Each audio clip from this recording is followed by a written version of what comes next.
তার সমপরিমাণ প্রতিদান সব আল্লাহ তাআলা দিবেন। আবার যেটি কুরবানি করেছি সেটি আমারই থাকে।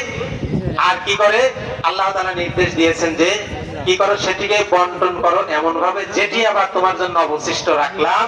ফাকুলু মিনহা ফাতইমুল গানিআ ওয়াল মুতার, সেখান থেকে তুমি নিজে খাও, তোমার পরিচিত আত্মীয়-স্বজন কিংবা অনেক এমন অভাবী আছে যারা বলতে পারে না তাদেরকে দাও।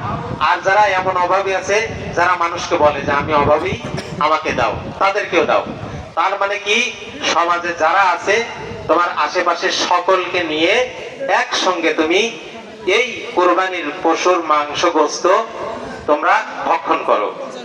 তো এই যে কুরবানির গোশত আমরা ভক্ষণ করছি, খাচ্ছি। এখন কুরবানি হচ্ছে একটি মহান ইবাদত। কুরবানি একটি মহান ইবাদত।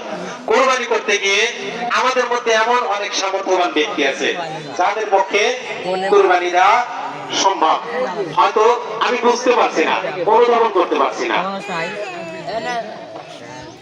সামনে একটু চেপে বসার চেষ্টা করেন। যদি জায়গা না হয় আমরা তাড়াতাড়ি জামাত একটু করে দেব, প্রথম জামাত করে দেব।